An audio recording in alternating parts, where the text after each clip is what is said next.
They never learned English, never cried at birth, and never once broke their silent gaze.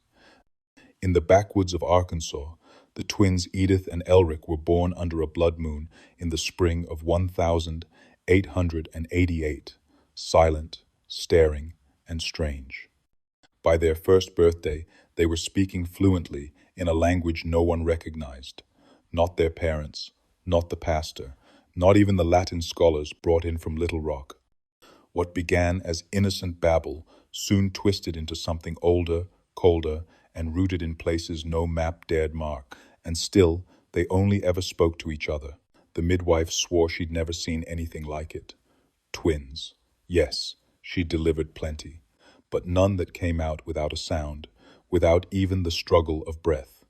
Edith came first, small and pale, her limbs trembling as if chilled. Then Elric, heavier, his eyes open the moment he slid from the womb. Both were slick with blood and whisper quiet, not a cry, not a gasp, just wide, fixed stares directed at each other. The midwife thought they were dead until Elric blinked. Edith smiled. It was not the slack grin of a newborn, it was knowing. Measured. That was the first moment something unspoken passed between them, a look that made the woman's arms shake as she handed the children to their mother. She would not return to the house again. Their mother, Loretta Hayes, tried to nurse them both, but only Edith suckled. Elric stared at his sister, and she seemed to feed enough for them both. They never took to cribs, only the same cradle. If separated, they'd scream not in fear, but fury. And when reunited, they'd go silent again, locking eyes like two clocks in sync. Their father chalked it up to a strong bond, something to be proud of. Twins were rare enough. Ones this quiet were a blessing. That blessing began to curdle the night Edith spoke. It was just after midnight. Rain ticked the shutters. Their mother, exhausted from a fever, heard the creak of floorboards and rose to check the cradle. The twins were awake. Edith looked up at her and said a word, a long word, thick with consonants and rhythm, like it came from a place with no vowels. Elric answered with another, and the sound of it knocked a picture frame clean off the wall. Loretta fell to her knees and crossed herself. Not because the words were wicked, but because they sounded ancient, too ancient for mouths so new. By morning, the twins were chattering fluently to each other in that same tongue. They'd look at their parents with boredom when spoken to, then return to their low, fast whispers. By week's end, they'd stopped responding to English altogether. Their father buried the broken picture frame out back, as if the wood still remembered the word. By the time they turned one, the twins spoke in full sentences, only none that belonged to this century, or this country, or any country known to the scholars summoned to listen. It began with quiet murmurings in their cradle, as if they were mimicking lullabies no one had sung to them. Then came words, sharp and choked with odd rhythms, as if chewed in the mouth before being spat out. Their parents, Loretta and James Hayes, thought it was gibberish until the twins began responding to commands given in that same bizarre cadence. Edith would lift her hand when Elric said a certain phrase. Elric would blink 3 times when Edith whispered a question. When they were given toys, they named each one with perfect confidence. Not ball, not doll, something else. Something with clicks and hisses, sounds that made even the cat arch its back and bolt from the room.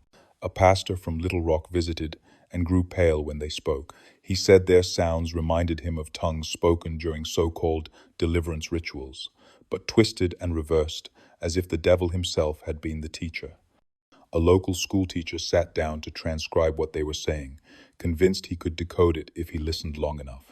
By nightfall, he was vomiting in the bushes, muttering that the words moved backward in his head, like smoke curling into his ears. No one could say for certain what language it was, but everyone agreed. It wasn't English, and it wasn't meant for others to understand. What disturbed their parents more than the words was the twins' refusal to speak to anyone else. When asked a question in English, they would stare with blank eyes, heads tilting in perfect unison. But turn away for a moment, and you'd hear the quick, rustling exchange between them, like leaves scraping against stone. They weren't learning, they already knew. Even gestures were mirrored. Edith would blink, and Elric would answer. Elric would cough, and Edith would nod. It was a sealed circuit, and everyone else was on the outside. When a distant cousin tried to scold them for their rudeness, Elric turned to him and hissed out a word so sharp the cousin dropped his glass. It shattered, his hand bled, and he swore he heard it echo in his dreams that night, chasing him through burning hallways. Neighbors began to whisper. The twins were cursed, some said, or old souls reborn into new flesh. One woman, older than most, said it was the borrowed tongue, and that such children should not be raised among the living. Their mother locked the doors tighter after that. Their father slept with salt beneath the bed. But none of it mattered. The twins didn't need protection. They had each other. And the language, whatever it was still growing. That much was clear, because some nights the house answered back. By the time the nursery walls began to change, Loretta Hayes was already sleeping with a Bible under her pillow. At first, it was just soot, black smudges appearing above the twins' cribs, near the ceiling, in the shape of looping vines or thorns. She blamed the chimney sweep, the lantern smoke, even the damp. But scrubbing them away only made them return more intricate. Within days, the marks multiplied lines, hooks, circles within circles resembling some ancient script that no one could identify. And they weren't random. Every time the twins muttered their private language, the marks shifted. Elric would hum, and a curve would stretch. Edith would respond, and another would split down the middle like an eye opening. James painted over them twice, whitewashed the whole room, but the next morning the symbols bled through, faintly at first, like veins surfacing beneath pale skin. Then, darker, bolder, not charcoal, not soot, something blacker, greasier, the kind of stain that smells wrong like something buried too long. One night, James caught Elric standing on the crib rail, finger outstretched, tracing a fresh line in the plaster. But there was no ink, nothing on his fingers. The mark simply appeared behind his touch, like fog on glass. He didn't even look away from Edith as he drew. By the end of the week, the entire upper half of the nursery walls was covered. Floor to ceiling, the glyphs didn't resemble anything from any language known to the local preacher, the school teacher, or the one-eyed Civil War veteran who claimed to have seen witch marks in the Appalachian caves. The closest was a symbol on the far wall, an hourglass shape, with lines exploding from it like a sun, identical to one found on a gravestone deep in the woods, where no graves were supposed to be. Then came the night the walls moved. Loretta had just extinguished the oil lamp when she saw its shadows in the corner, shifting too smoothly, too purposefully, as if the paint were breathing. She froze. The twins, lying side by side, stared at the ceiling with calm, glassy eyes. No blinking, no sound. But the symbols twisted above them, coiling tighter around the corners, pulling toward a single point above their beds, like some hidden thing was pushing through. James tried to board up the room the next morning, nailed shut the windows, hammered planks over the walls. But the symbols just reappeared on the outside of the house, in soot, in bird blood, in lines of dead flies. They didn't need the walls anymore. Whatever language the twins spoke had found its way into the wood, the nails, the air itself. And every time a new mark appeared, the house groaned. Not from wind, but like something inside, it was listening and learning. Dr. Walter Finn arrived on a gray morning with a leather bag, a trimmed mustache, and the arrogant calm of a man certain no child could outwit him. He was a physician from Little Rock, curious about the Hayes twins, after reading a church bulletin vaguely warning of unnatural tongues and symbols.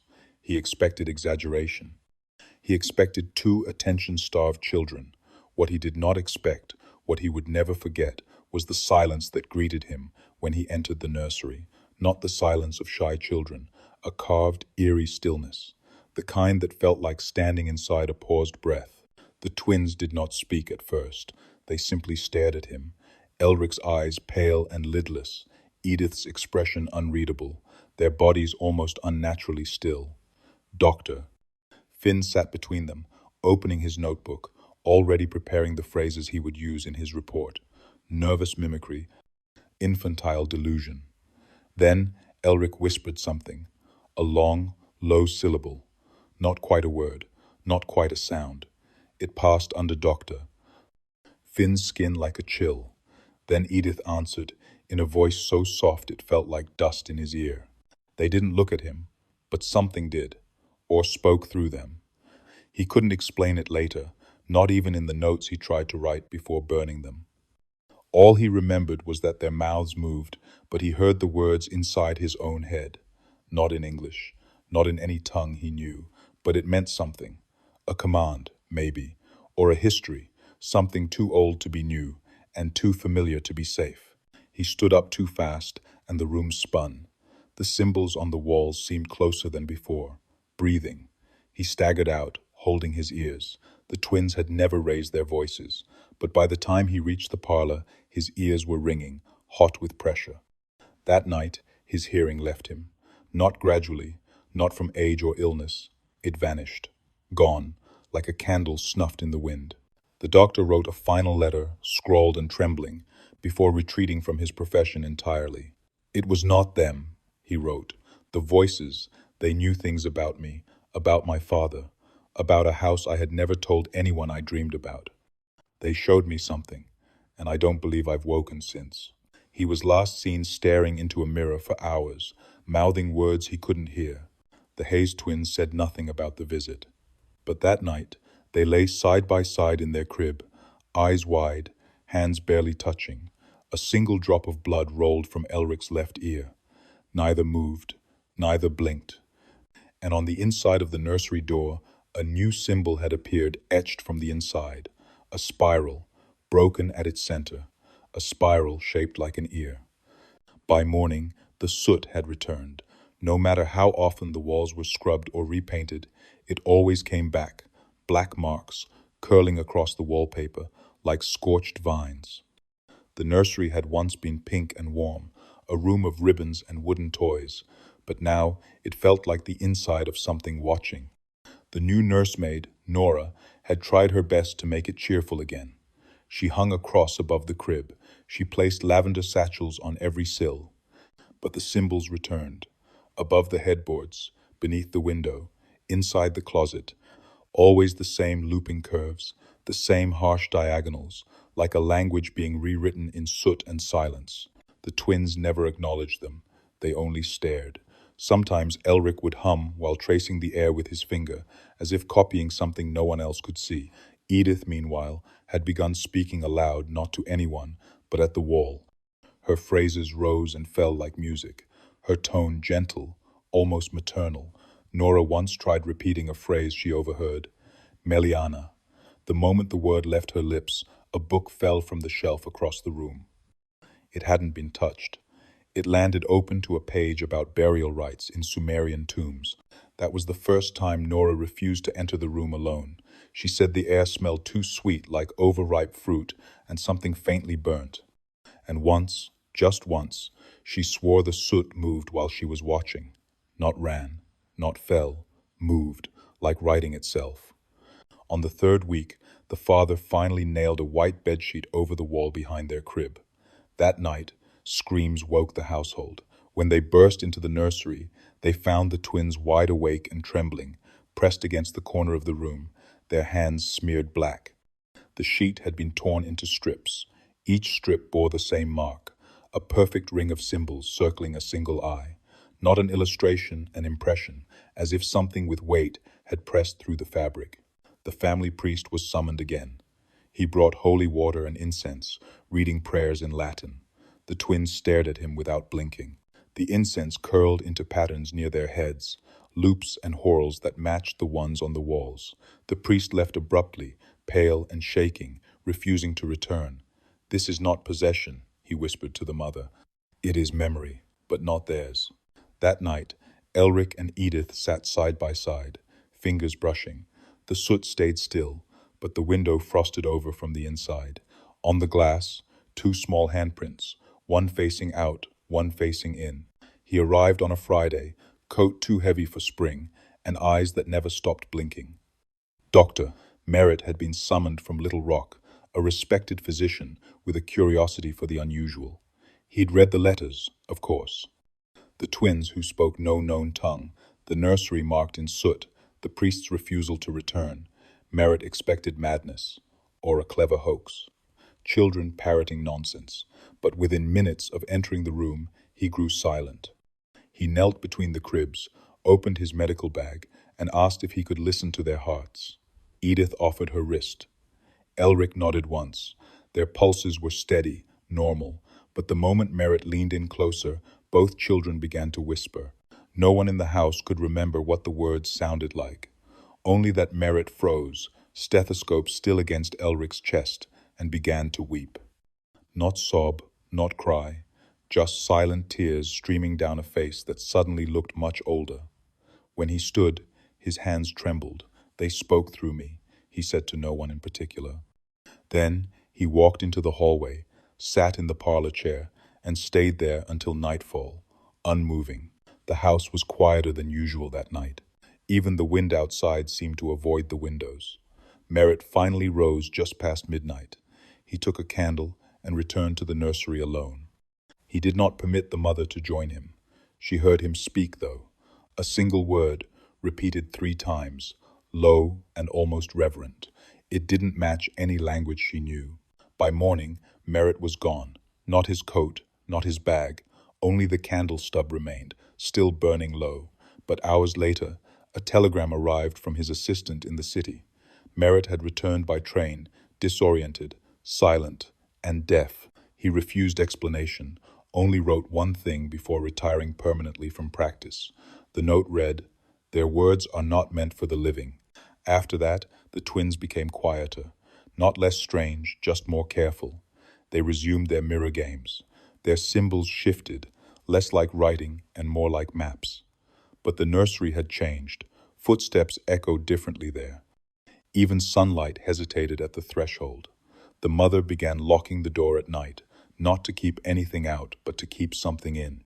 One afternoon, Edith pressed her lips to her brother's ear and whispered something soft. He laughed, not cruelly, not sweetly, just knowingly. Then both turned to face the door, as if they had heard someone coming before anyone knocked. The soot on the wall behind them pulsed once, then stilled. They would sit cross-legged on the nursery floor, facing each other like 2 halves of the same coin. No toys between them, no books, no cues or games, just Edith and Elric, eyes locked, breathing in rhythm. One would speak, always softly, always in that fluid, melodic language no one could place. The other would nod, tilt their head, or blink slowly, as if the meaning lived deeper than words. Then they'd switch without cue or signal, sliding into mirrored roles with uncanny precision. They never broke eye contact, never looked at anyone else in the room. It was as if they were reading something behind each other's pupils, something no outsider could see. The mother once tried to interrupt. She stepped between them and clapped her hands. Elric blinked. Edith turned her head sharply, lips parting in a breath that hissed like wind through reeds. The temperature in the room dropped. Not metaphorically, cold air pushed out the candle's flame, and the windows frosted. The mirror above the bureau cracked from corner to corner. The mother backed out, whispering an apology to no one in particular. From then on, the sessions continued uninterrupted. 1 hour in the morning, 1 at dusk. The household adjusted. Meals were scheduled around the twins. Servants no longer entered the nursery unless summoned. And always, someone made sure the door stayed open, because when it closed once, no one could open it for 3 hours. Not with keys, not with force, not with prayer. A neighbor boy, curious and stupid, once watched them through the window. He mimicked the pattern of their hand gestures, smiling at his own cleverness. Minutes later, he vomited black bile on the steps of his home. He couldn't speak for days, and when he finally did, the only word he said was, "Again." The mirror game, as they came to call it, became more than just ritual. On certain nights, the twins' reflections wouldn't quite match their bodies. Elric would raise a hand, but the mirror showed him lowering it. Edith's reflection blinked when she didn't. Once, a visitor gasped because she swore there were 3 children in the mirror, not 2. The children themselves never acknowledged the oddities. They smiled politely when asked, or answered in phrases that sounded like lullabies, sung underwater.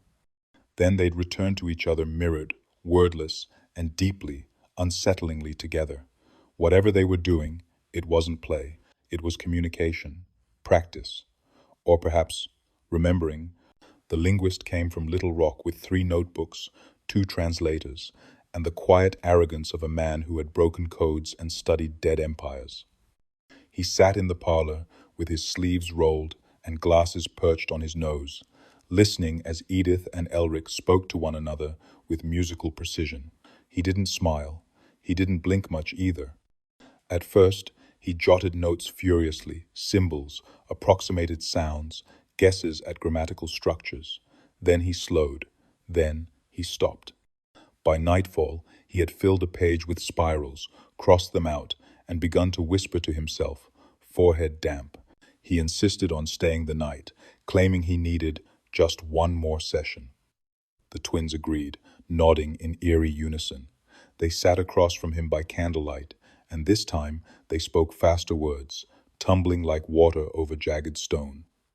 The linguist tried to transcribe, but his hands began to shake. The letters he wrote grew less familiar, less controlled. Eventually, he tore the page from the notebook, crumpled it, and shoved it into the fire. By morning, he was gone, left without taking his coat, his notes, or his payment. The maid found his satchel in the rose bushes, zipped open to reveal a single line of writing, scrawled over and over in dozens of languages. They are not speaking. What unsettled everyone was what followed. The twins remained silent for 3 days after his visit, not a word between them, no gestures, no glances. But symbols began to appear elsewhere, scratched into windows, etched into fruit peels, drawn in the condensation on the bathroom mirror. At first, the family thought the children were playing games, but the symbols didn't match anything human. Not known alphabets, not pictographs, not glyphs. They were suggestive, as if their meaning lay just beyond the grasp of the waking mind. The father brought in a pastor. He sprinkled holy water in the nursery, muttered scripture, demanded to know what the twins were doing. They stared at him blankly until Edith whispered something too soft to catch. He leaned closer. She repeated it, slowly, and he recoiled. "They're not words," he whispered. "They're memories." That night, every book in the house, with foreign script, German, French, even Latin, was found shredded. Pages jammed into corners, tucked behind mirrors, stuffed beneath floorboards. As if the house itself rejected language, as if it understood what they were trying to say before anyone else could. From then on, no outsider tried to translate them again. They were never supposed to speak it, not out loud. That was what the mother whispered later, her face pale and knuckles white around a rosary. It had only ever been the twins, speaking to each other in their private, melodic tongue.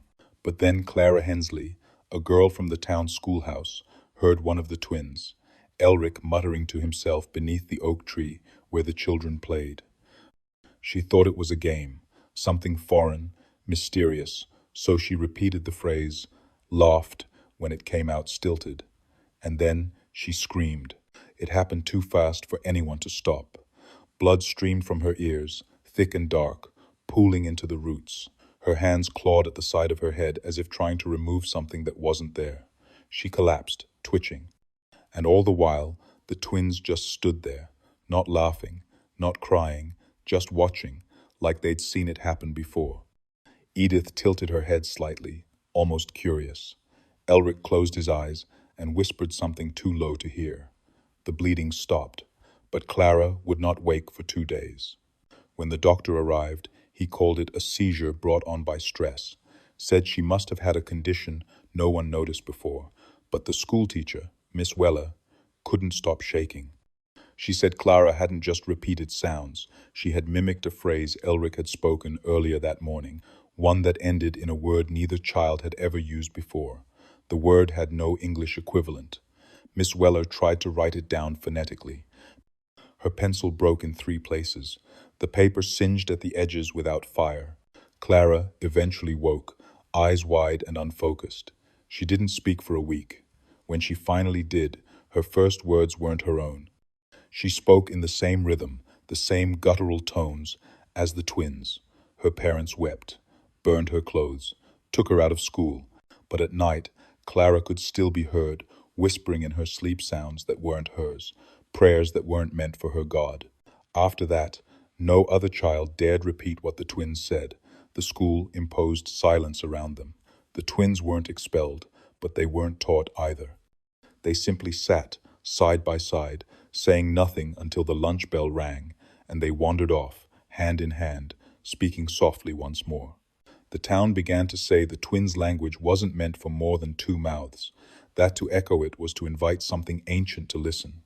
And Clara Hensley, when asked what she remembered, only whispered one thing: "They told me not to speak again." The flood came without rain. The Hargrove family's basement had always been dry, dusty, even. It sat beneath their red brick home at the edge of town, lined with old pickling jars, a broken sewing machine, and crates of moldy hymnals no one had touched in years. But one morning, Mrs. Hargrove opened the cellar door and was hit by a wet, mold-rich wind. The stairs were slick. At the bottom, black water shimmered in the light. It rippled without source, silent, as if it had risen from the earth itself. Floating atop the surface were books, dozens of them, pages swollen with moisture, ink smearing into unreadable ghosts. Except these weren't their books. They had no memory of owning a single one. Some were leather-bound, etched with symbols. Others were stitched in fabrics, too old and delicate to have survived the decades. And inside them, languages no one could place. Some scrawled right to left, others in concentric circles. One page bore a glyph exactly like the ones the twins had drawn on the nursery walls. Edith and Elric stood at the top of the basement stairs, barefoot, watching. They said nothing. But when Mrs. Hargrove tried to bar them from entering, Elric simply pointed to the water and whispered a word that no one could understand, and the basement lights flickered to black. By the time her husband returned with the sheriff, the books were gone. So was the water. The cellar stood bone dry, not a drop of moisture anywhere. But the stairs bore muddy footprints, small and bare, walking down and then vanishing. The sheriff asked if the children had come down. Mrs. Hargrove swore they hadn't. The twins remained at the top step, their eyes fixed on the empty space where the water had been.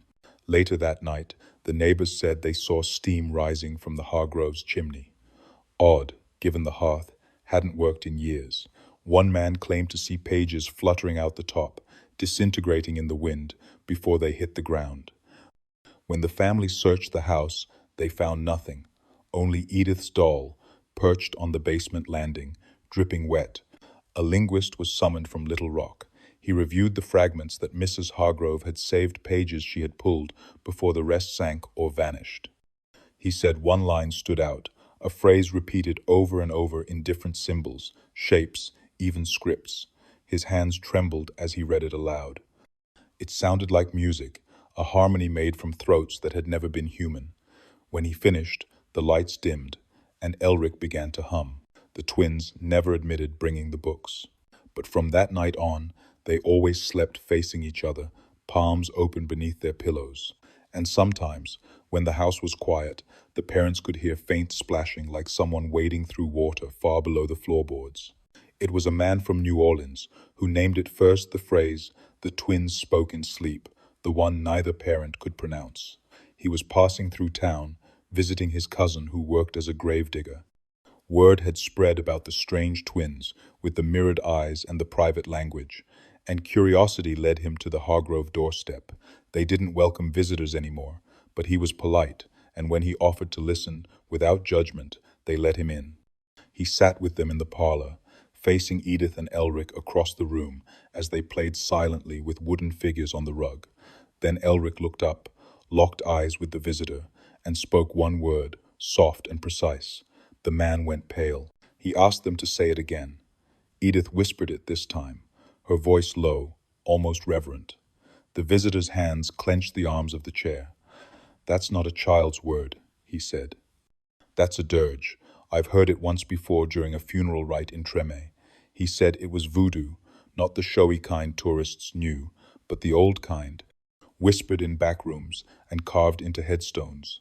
"They call it the tongue of the dirt," he murmured, "meant for the dead, and only the dead." He left before sundown. That night, the twins whispered to each other for hours. No one could sleep. Even the animals grew restless. The dog barked at nothing. The cat hissed at the mirror. Mrs. Hargrove passed their door once, heard the sound of something sharp scratching wood, and did not open it. In the morning, they found the mirror in the hall, cracked, not shattered, just a single long line running diagonally, as if it had been cut by a finger dipped in frost. The children were silent all day. Later that week, the man from New Orleans sent a parcel in the post. Inside was a small, yellowed booklet filled with phonetic transcriptions of burial songs collected from the old quarters of Louisiana. On the second page was a chant, nearly identical to what the twins had spoken, though slightly altered, like a dialect evolved in isolation. It was a call, the booklet claimed, a beckoning, a voice that made the grave loosen its hold. The parents burned the booklet that night. Still, the words remained. The twins whispered them when no one watched. One teacher claimed she heard them chanting during nap time, their mouths never moving. A boy swore he saw a shadow pass over the school's yard as they played a second set of feet behind them in the mud. The Hargroves stopped attending church, stopped opening the door to strangers, but every now and then they heard singing, not English, not French, not even something ancient, just the low, humming echo of children speaking the language of the dead. It happened on the coldest night of the year, so cold that even the windows seemed to hold their breath, the kind of cold that silences crickets and cracks wood from within. That was the night the twins did something they had never done before. They spoke aloud. At the same time, in perfect, terrifying harmony, the house had gone dark after supper, a power line downed by wind. Their father lit 2 oil lamps and left one burning outside their door. The twins had eaten quietly, washed their hands, and gone to their room without being told.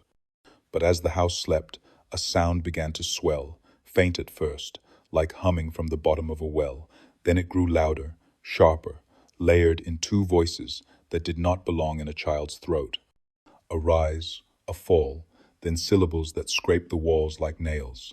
The glass in the hallway lantern cracked first. The dog howled. Their mother was the first to reach the room, fumbling with the latch. The moment the door opened, the voices ceased, but the damage was done. Every mirror in the house had shattered. The clock pendulum swung backward. Outside, the weather vanes spun in circles, despite the wind being still. The air smelled faintly of copper and smoke. Inside the room, the twins sat cross-legged on the floor, face to face. Their lips were closed, but they were smiling, not joyfully, not childishly, but like 2 people who had just won a bet with the dark. Their hands were warm, their eyes were glassy. Between them on the rug sat a doll. Neither parent remembered buying its eyes sewn shut, its mouth open. The town felt it too. Cattle broke their fences that night. The river near the mill rose 3 inches, despite no rain, and in the churchyard, the bell above the steeple let out a single, low groan as if moved by wind, or something older. A few townsfolk spoke of hearing a language they didn't recognize coming through their walls, as if someone was whispering in the insulation. One woman's window fogged from the inside, letters traced in condensation, 2 in 1. The next morning, Elric and Edith were different. They no longer mirrored one another. They moved independently now, but they were quieter too, watchful, as if something had shifted between them and the world, as if the rules that bound most children no longer quite applied. Their mother began sleeping in the rocking chair outside their room. The father nailed the windows shut. And yet, each night after that, faint echoes could still be heard. If one listened hard enough, 2 voices rising in unison, calling through walls, through time, through something that did not want to answer. They buried him in the garden, though no one could explain how he had gotten there. The soil was dry, bone dry, untouched by rain for weeks, and yet when they found Thomas, the twins' older brother, his skin was water-wrinkled, his lungs full, and his fingernails caked with mud from clawing upward. He hadn't been missing. He had gone to bed like any other night, tucked under a wool blanket in the upstairs loft. But by morning, his bed was still made, and outside, a patch of earth in the garden had collapsed inward like something had thrashed from beneath. The grave was shallow. The shape of his body had left a perfect imprint in the dirt. Arms curled over his chest, mouth parted in a scream he hadn't finished. There were no drag marks, no signs of digging tools. No one had heard a sound, not even the dog. When they pulled him free, soaked and limp, it took only moments for the doctor to shake his head. Drowned. But drowned in what? The well was untouched. The basin was dry. The family had poured buckets for days, hoping for rain. The twins did not cry. When shown their brother's face, Elric tilted his head, as if trying to remember where he had seen that expression before. Edith leaned forward and whispered something in a language only her brother understood. Then they turned away, returned to their room, and began humming. In harmony, their mother, already worn thin from months of sleeplessness, collapsed that afternoon in the kitchen. When she came to, she swore she had heard Thomas's voice calling her from inside the floorboards. It wasn't him, she whispered later to her husband, eyes unfocused. It sounded like him, but it wasn't. The pastor visited the following day, requested by the father, out of desperation. He brought with him salt, a flask of holy water, and a look that aged 10 years by the time he stepped over the threshold. He did not make it past the nursery. He stood outside their door, muttered a verse, and turned back without knocking. That night, the garden soil rippled.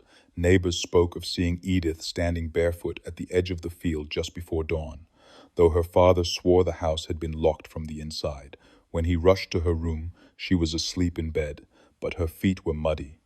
And on the pillow beside her head, a single worm curled into the shape of a letter neither parent could read. From that point on, no one mentioned Thomas. His name seemed to vanish from the family's lips, from the town's memory, as if saying it might summon something worse. But in the nursery, the twins sometimes stared at the garden through the window, smiling, waiting. He arrived just after sunrise, boots dusted with travel, and a crucifix wrapped twice around his wrist. Father Alcott wasn't from the county. He had been summoned by a desperate letter sent in the dark, scrawled by hands trembling with grief. He was known for dealing with the unnatural, with things that clung to families like mildew. But when he reached the steps of the twins' home and saw the birds perched in absolute stillness on the roof, he hesitated. Crows do not sit that quiet unless something older is watching. The door creaked open before he knocked. No one greeted him, no footsteps, no voices, just the sound of breath, faint and close, yet there was no one in the hall. He crossed the threshold, and the temperature dropped. In the kitchen, milk had turned. Salt on the windowsills had gone black. He placed his satchel on the table and drew a line of ash across the floor, a habit more than a ritual. Then he asked, gently, to see the children. Their mother stared at him with red-rimmed eyes and said, "They already know you're here." When he reached the nursery, he paused. The door was slightly ajar. A slow, rhythmic sound pulsed from within, not music, not whispering, but something in between, chanting, maybe. Except it was too low, too synchronized. He stepped forward, 1 inch, then another, but before his boot touched the nursery floor, the sound ceased, completely. Not a breath, not even the creak of old wood underfoot. He backed away. "I won't go in," he told the parents. "I can't." The father was furious, the mother relieved. "Then you heard it too?" she asked, voice shaking. The voices behind their own. Father Alcott wouldn't answer, but before he left, he took the twins' mother aside and pressed something into her palm. A tiny pouch of powdered bone, sealed with wax, meant to be burned if the children ever spoke at the same time again. "Do not pray over them," he warned. "Prayers do not reach where they've been." He left without offering a blessing. The front gate slammed shut behind him on a windless morning. Later that day, Edith drew his face in soot on the wall. His eyes were scratched out, and in the space where a mouth should be, she etched a new symbol, one not found in any Bible. That night, the crows returned. They did not caw. They simply watched. And in the nursery, the twins slept in perfect stillness, facing each other, palms open to the ceiling. She never meant to write it all down. At first, it was just notes in the margins of her cookbooks, dates, times, odd phrases the twins would whisper before sleep. But over the months, the strange occurrences grew too heavy to carry in silence. So she found a leather-bound journal, one gifted to her years ago and never used, and began to record everything. She didn't write in full sentences, just fragments, just enough to remember. Elric woke up laughing, said something with no vowels. Edith placed ash in my shoes again. Why? They said the same word backward and forward. I felt it in my teeth. Her entries grew more frantic. The ink, once neat and deliberate, began to curve erratically, as if her hand was being pulled. Whole pages became symbols, repetitions of the same sigil over and over, two loops intersecting at a sharp angle, like a crooked hourglass. She tried to burn those pages once. They refused to catch fire.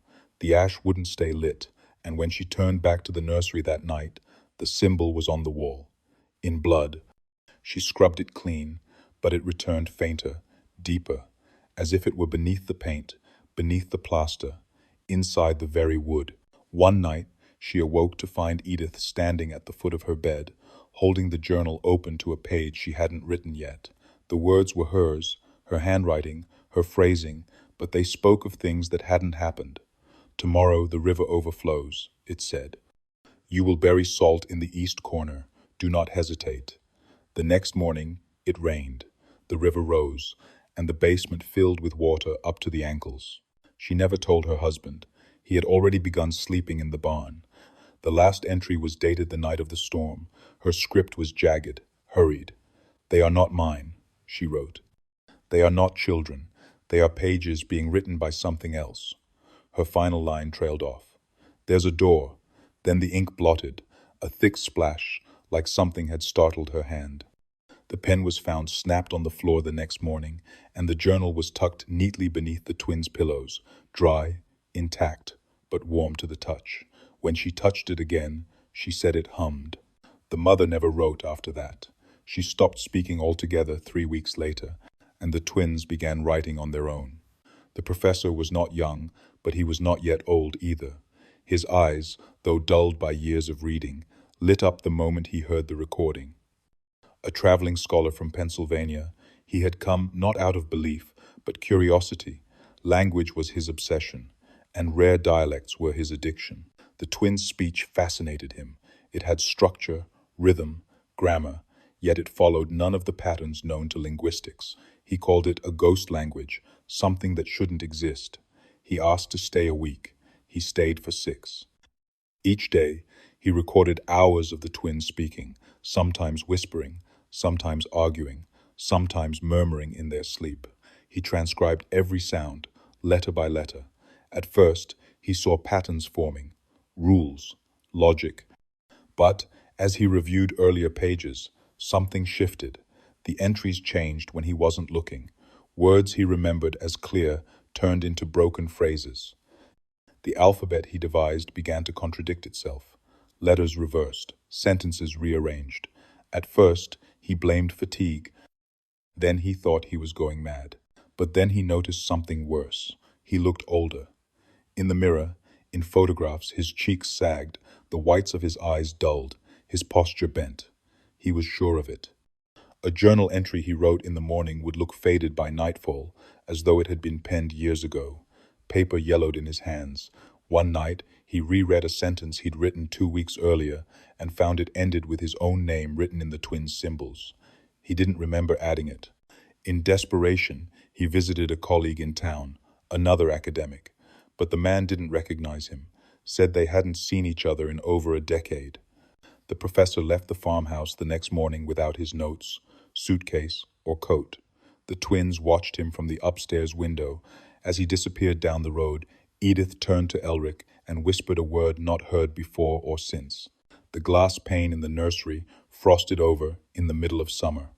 Back in Pennsylvania, the professor sent a letter postmarked and dated 10 years prior to his visit. It arrived, smeared, water-damaged, and reeking of mold. Inside were torn fragments of his notes, each one written in a hand much shakier than his own. He died within a month. His last words, according to the nurse, were, "The language unlearns you." On a warm June night, just after supper, the church bell rang on its own. It started with a low groan, like rusted iron grinding against time, then a sudden strike that echoed too long, too slow. The bell tower hadn't been used in years, not since the priest's heart gave out mid-sermon, and the congregation began whispering about the twins. But that night, the sound returned, and something about it was wrong. One villager swore it rang from the bottom up, as if the bell itself had flipped. Another said it didn't echo at all. It simply stopped, mid-air, like breath caught in a throat. The town clock reversed. At exactly midnight, it clicked backward to 11:59, then again to 11:58. No one could explain why. Edith and Elric were not in their beds when their mother checked. Their pillows were cold. The front door stood open, though the lock was unbroken. No footprints marked the steps. The house was silent. They were found at dawn sitting in the church's highest window, glass unbroken, clothes spotless. Edith held an old hymnal upside down. Elric hummed something no one could recognize, but one old woman wept when she heard it, said it was the same melody her grandfather sang before dying, a hymn that had never been written down. That morning, the sun rose twice, or seemed to. A red glow lit the fields at 5, vanished, then returned at 6 like nothing had happened. Livestock refused to eat. Chickens laid cracked eggs. The town's only well turned bitter. When asked where they had been, the twins said nothing. They only pressed their foreheads together and whispered something no one else could hear. Their mother demanded answers, raised her voice for the first time in years. Edith turned slowly toward her, eyes unreadable, and simply said, "You knew we'd go back." That day, a family Bible caught fire on its own. A seam opened in the church floor beneath the pulpit, narrow, deep, and perfectly straight. The caretaker claimed he saw smoke rise from it, but no heat followed. Inside, carved into the stone, were the same symbols the twins had drawn since infancy. By evening, the bell rope had vanished. Not cut, not removed, gone. The space where it had hung was blank, as if it had never existed. The twins slept soundly that night, not a word spoken. But across town, every mirror reflected something 1 second behind. At dawn, the sitter was found on the roof of the Holloway home, curled like a child, barefoot, her hands smeared with ash. She had no memory of how she got there. The last thing she recalled was tucking the twins into bed, turning off the lantern, and checking the front latch. Then nothing. Her name was Miss Cartwright, a woman known for her rigid punctuality and stern care. She hadn't missed a shift in 11 years. But that morning, her voice trembled, and her hands clutched something tightly against her chest. A smooth gray stone, cool to the touch, etched with the names Edith and Elric. She would not speak for 2 days. Doctors came and left. They found no sign of injury, no trauma, only a thin line of blood beneath her fingernails and a steady pulse. But when asked simple questions, her name, the date, even the color of her dress, she'd look past them and whisper, "They walked backward, through me, not around me." The roof itself offered no clues, no footprints, no dragged ladders, no tiles displaced. It was as if the sitter had risen through the air and gently lain down among the chimney stacks and soot. The twins offered no explanation. When asked directly, Edith turned to Elric and said something in their private tongue. He smiled, reached into his pocket, and produced a second stone, this one blank, save for a tiny, perfect circle carved in the center. That night, Miss Cartwright awoke, screaming. She had clawed her own hands raw, trying to dig through the floorboards of her bedroom. When restrained, she sobbed, "They wanted the door, but I couldn't find the key." She refused to sleep again, and by morning, her hair had turned nearly white. They sedated her and moved her to the county infirmary, but the staff reported strange occurrences. The electric lights flickered whenever she entered a room. Water would not stay warm in her presence. She mumbled to herself in a voice deeper than her own, one that spoke in riddles and names long forgotten. Back at the Holloway house, the twins sat quietly by the window, staring at the same point in the sky. When the sun passed behind a cloud, they both smiled, closed their eyes in perfect unison, and whispered one word: soon. That evening, when the sitter's family retrieved her belongings, they found a third stone in her bag. This one bore no name, just a date written backward: April the 3rd, 1889. The following morning, the schoolhouse burned to the ground. No cause was found. Beneath the nursery floor, hidden beneath decades of dust and nailed planks, the carvings waited. It was the carpenter who discovered them, brought in after one of the twins' beds collapsed without cause. He peeled back the floorboards to replace the joists and paused, breath catching in his throat, cut deep into the wood below. Older wood, darker, petrified in places, were hundreds of symbols, not scratched or chipped, but etched with a precision too clean for any common blade. They spiraled outward from the center of the room, forming a pattern too deliberate to be random, and embedded in the center of that spiral was something far stranger: a small, jagged fingernail. The family denied ever altering the nursery. The house was built in 1865, they said, and the room had always been meant for children. But when the markings were shown to a traveling academic, a man with a background in ancient texts, his hands trembled. He didn't recognize the full language, but some symbols matched clay tablets unearthed in Mesopotamian ruins, symbols for time, for silence, and for death by memory. The twins sat cross-legged near the exposed floor, staring at the carvings without surprise. When asked if they had done this, Edith said softly, "We remembered." Elric didn't speak. He simply reached out and traced one of the loops with his fingertip, humming under his breath in that strange cadence that still sent unease through anyone listening too closely. That night, the family tried to reseal the floor. The boards were hammered back down, the beds repositioned, but by morning, the wood had shifted again. The same carvings had risen through the fresh timber, faint at first, like watermarks, then darker, deeper, impossible to sand away. The center spiral had grown, and now, instead of one fingernail, there were two. The housekeeper quit that morning. When the town's minister came to bless the room, he stopped at the threshold and refused to cross. He said the air in that room was unnatural still, and that he could hear whispering not in English, not even aloud, but inside his own skull. "The language doesn't want to be heard," he whispered. "It wants to be remembered." Later, when the twins were asked again what the carvings meant, Elric spoke at last. "It's not a language," he said. "It's a path." "To where?"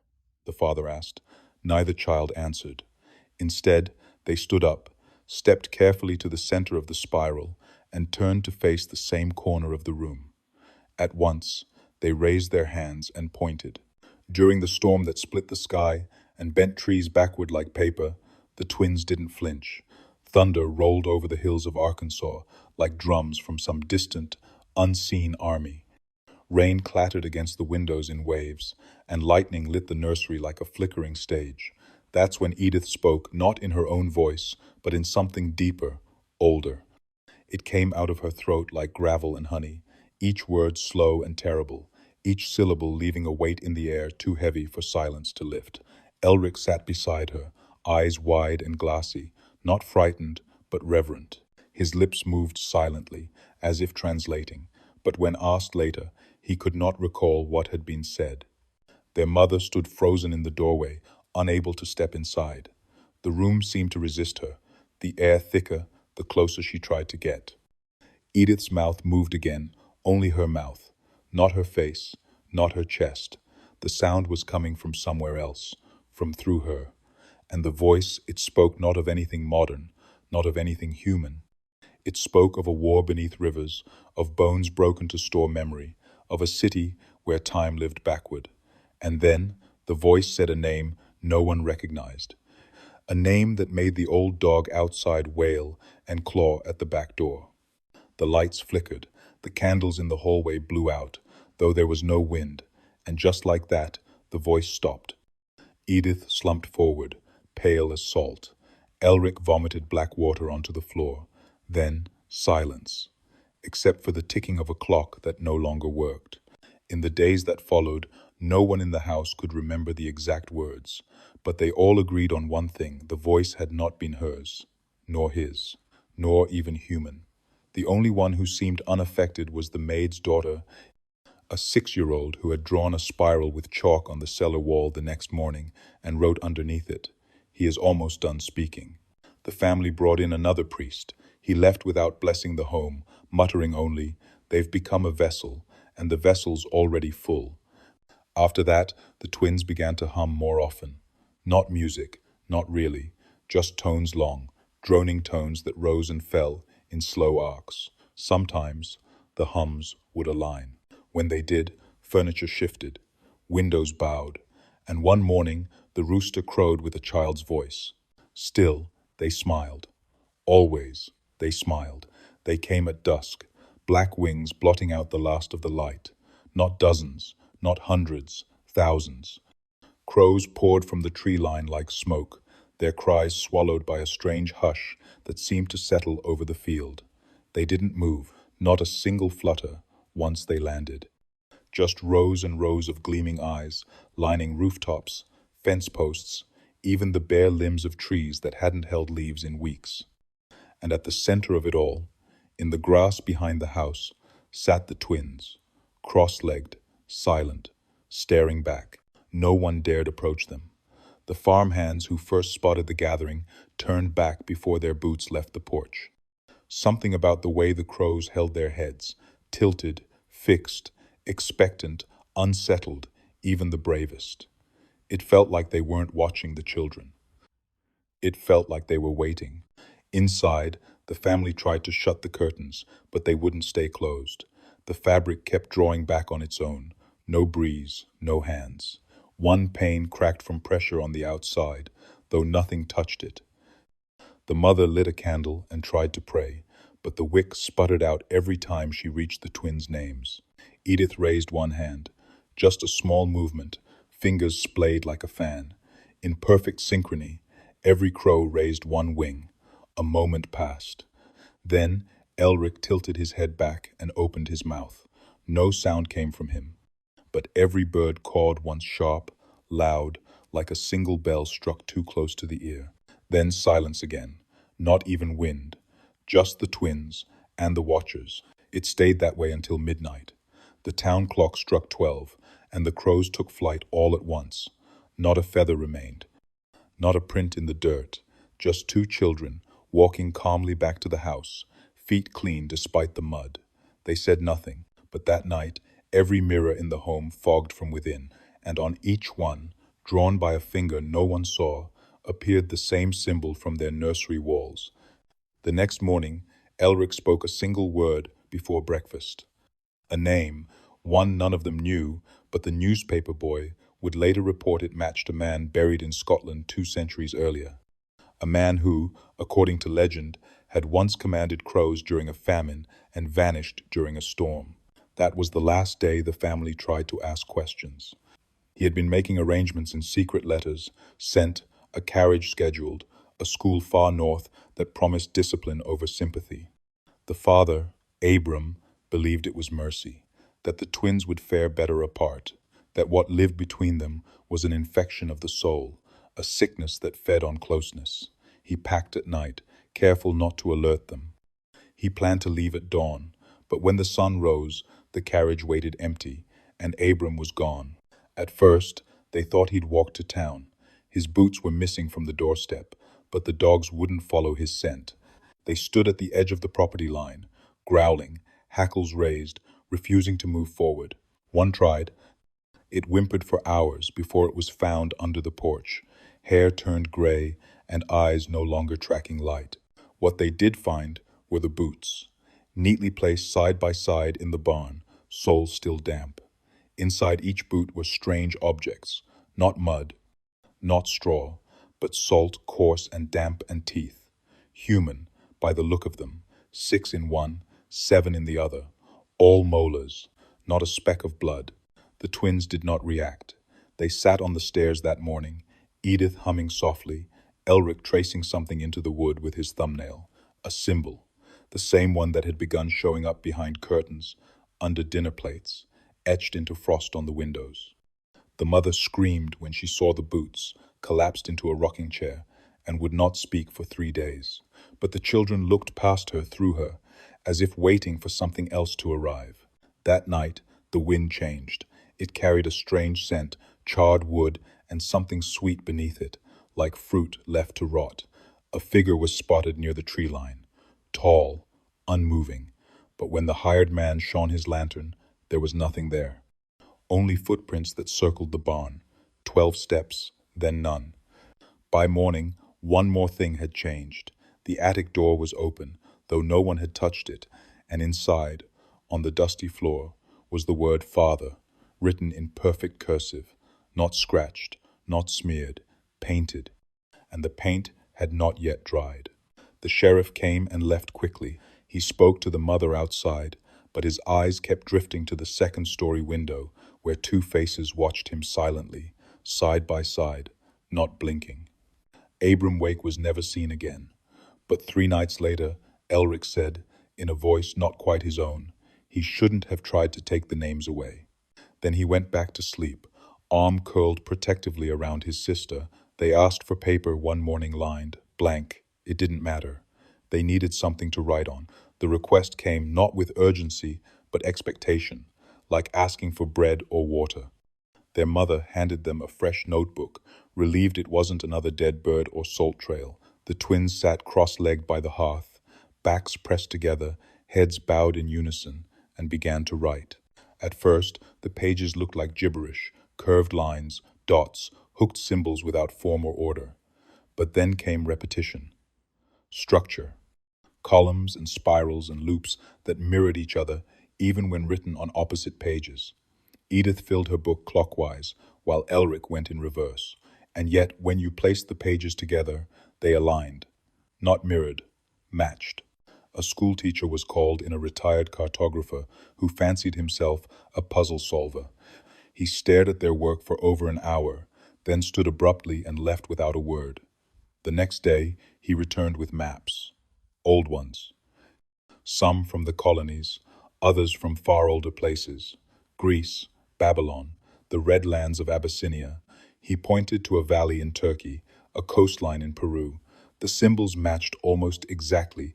Another visitor, a young woman from Boston who'd read of the twins in a journal, arrived with a leather satchel and a skeptic's smirk. She taught languages: Sanskrit, Sumerian, even Proto-Etruscan. She claimed the twins were simply playing at mysticism, until she read one line aloud, and dropped the notebook as her pupils widened. "It's a spell," she whispered, "or a contract." From then on, no one was allowed to read too closely, but the twins kept writing. Pages filled faster than they could be supplied. Sometimes they tore pieces from curtains or carved the script into candle wax.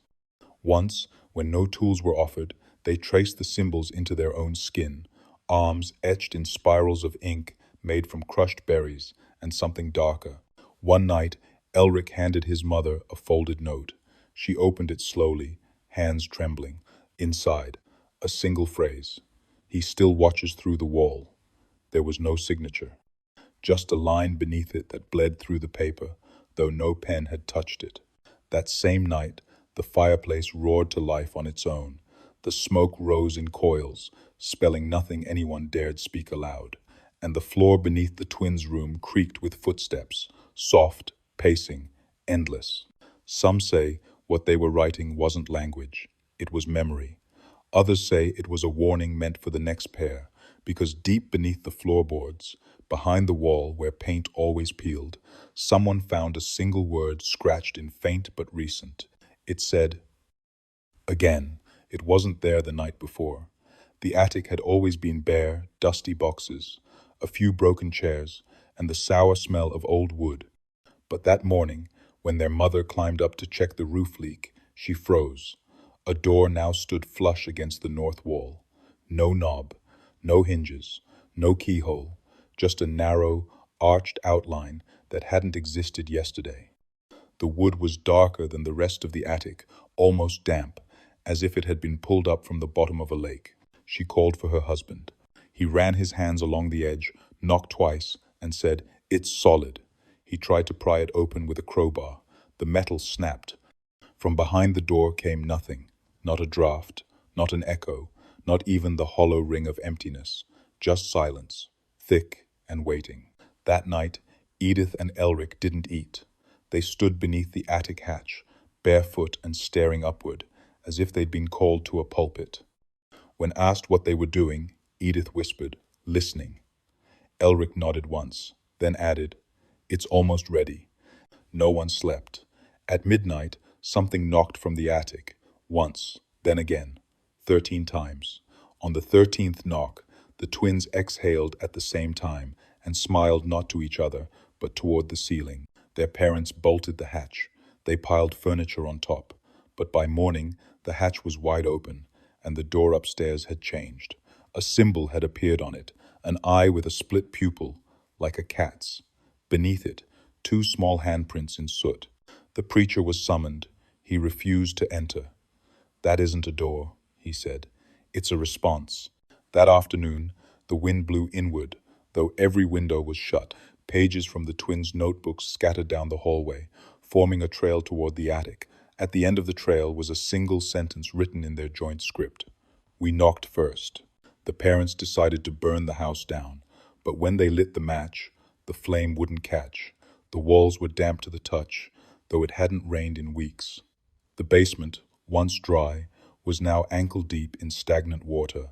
That night, no one approached the attic, but from their room, the twins whispered through the dark.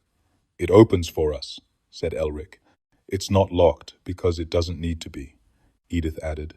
And just before dawn, as the wind picked up again and the air grew heavy with salt, something knocked once more. This time, it didn't wait for someone to answer. Years passed. The house in Arkansas rotted into the ground. The attic collapsed. The door vanished, wood eaten by moss, its memory softened by time. But the language didn't die. It waited. In 1913, over 300 miles away, a girl named Eleanor Hart began speaking to herself in the middle of the night. She was 5. Her parents thought it was pretend imaginary friends, late-night dreams. But then came the sounds, not words, at least not any they knew. They were sharp, rhythmic, echoing in patterns too precise for childish ramblings. Her teacher noticed it first. Eleanor didn't just whisper to herself. She paused as if listening, and she always replied with a phrase that matched the cadence of a second voice. The local doctor, out of curiosity, recorded her speech on wax cylinder. It cracked, twice. The final recording was sent to a university linguistics department. It was returned unopened, with a note that simply read, "We decline further involvement." When shown a photo of Elric and Edith from decades prior, Eleanor smiled and tapped twice on the boy's chest. "He asked me to finish the sentence," she said. When asked what that meant, she lifted her hand and began drawing symbols in the dirt, curving, interlocked shapes that matched the soot markings once found above the hollow twins' cradles. By the time she was 7, Eleanor had filled 3 notebooks with a script that no one could translate. A retired professor from Boston claimed one phrase matched an inscription found on a megalith in Turkey. Another page appeared identical to funeral tablets unearthed in North Africa. And yet Eleanor had never left Kentucky. Then came the night her parents found her, standing in the garden, barefoot in the frost. She was humming, not a tune, but a phonetic loop. 5 notes, repeated backward, and she had carved into the earth a single name, Edith. From then on, the dreams came. She would wake screaming in tongues, then go silent for days. Her hands moved as if writing even while she slept. And once, she stood at the foot of her bed and whispered, "I remember when we were born." We didn't cry. We listened. The doctor who had examined her went missing. His last note simply read, "It's not memory, it's return." The final notebook entry Eleanor wrote was not in the language, but in English. The words weren't ours. They were waiting, and they will be spoken again.